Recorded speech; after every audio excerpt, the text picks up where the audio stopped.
Bapak Ibu, saudara-saudari yang dikasihi oleh Tuhan kita Yesus Kristus, ketika Yesus memberitakan bahwa Yerusalem akan diinjak-injak orang yang tidak mengenal Allah, itu karena Yerusalem yang adalah kota kudus, tempat berkumpul umat Yahudi setiap tahun, kini dinubuatkan oleh Yesus akan hancur karena pendudukan asing.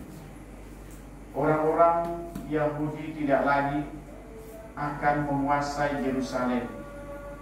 Justru orang asinglah yang akan menduduki Yerusalem.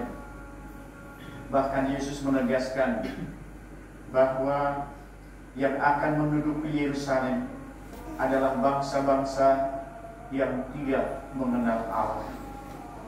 Dengan demikian, Yerusalem yang tadinya menjadi pusat keagamaan orang Yahudi justru akan menjadi tempat orang kafir. Sebelumnya juga sudah dinubuatkan bahwa bait Allah akan hancur, tidak satu batu pun akan terletak di atas batu yang lain. Yesus tidak tahu. Yesus mengingatkan supaya orang-orang meninggalkan Yerusalem apabila sudah mulai ada pendudukan. Jangan kembali lagi ke dalamnya, karena hanya akan dihancurkan dan binasa. Itu peringatan Yesus bagi penduduk Yerusalem. Nah, apa yang terjadi? Lebih aman bila tetap di luar kota. Terbesar di berbagai tempat baru yang tinggal dikuasai mereka yang tidak mengenal Allah. Di kota yang sangat besar, Yerusalem, dikuasai oleh orang asing yang tidak mengenal Allah. Dengan demikian berarti meninggalkan kejayaan Yerusalem lama dan memulai hidup yang baru. Itulah Yerusalem lama. Yerusalem yang hanya mengandalkan keindahan bangunan fisik. Yesus datang dan menjanjikan kedatangan Yerusalem baru, yakni dirinya sendiri yang membawa keselamatan. Yerusalem lama akan dihancurkan dan identitas mereka akan hilang. Yerusalem baru akan bangkit dan mengumpulkan semua bangsa. Tidak hanya orang Yahudi, tetapi siapa saja yang datang dan menerima tawaran keselamatan dari Allah sendiri. Yerusalem baru tidak hanya terhimpun satu bangsa, namun seluruh bangsa.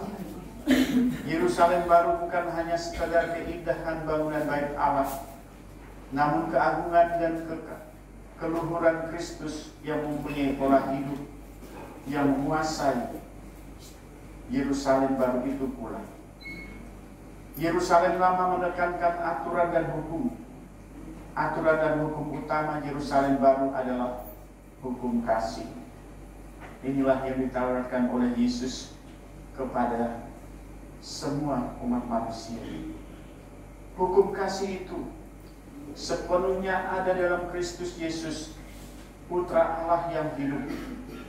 Hukum kasih itu bukan lagi tertulis dalam batu atau prasasti, namun hukum itu terukir dengan tinta emas dalam tubuh yang kudus, yaitu tubuh yang kudus yang kita santap setiap kali kita merayakan Ekaristi.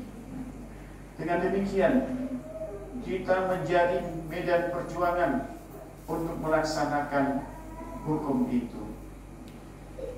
Itulah Yerusalem baru saat kita meninggalkan segala perbuatan-perbuatan kita yang lalu. Tubuh kita adalah Yerusalem, tempat kita mengungkapkan dan mewujudkan hukum Kristus. Diri kitalah yang menjadi hukum kasih itu, dengan dasar utama adalah Kristus.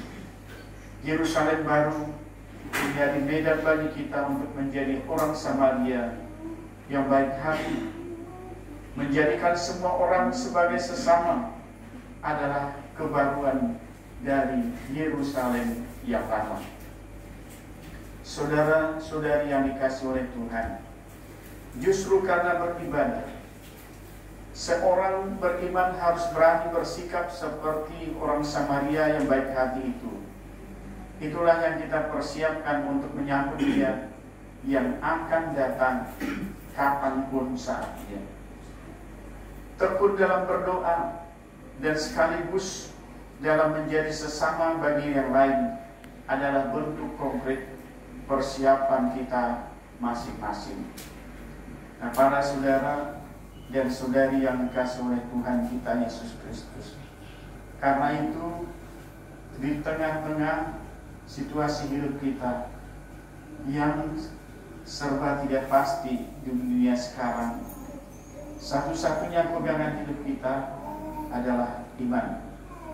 Dan setiap kali kita merayakan Ekaristi, kita ingat akan iman yang tertulis dalam kitab Wahyu tadi. Berbahagialah mereka yang diundang ke perjamuan nikah anak domba. Dan inilah seruan yang sering kita dengar ketika kita mengadakan Ekaristi. Artinya anak domba Yesus Kristus telah menyelamatkan kita dari segala perbudakan dosa.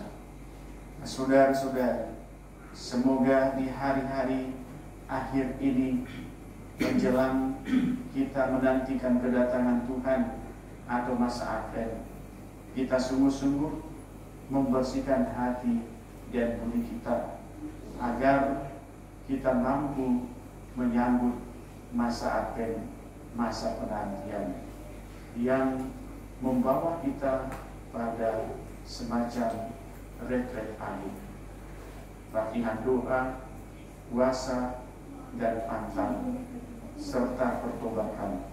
Itulah yang disarankan kepada kita di masa akhir nanti. Nah, semoga kita bisa melaksanakan apa yang disarankan itu. Berpantang, berpuasa, dan bertobat. Tuhan memberkati. Amin.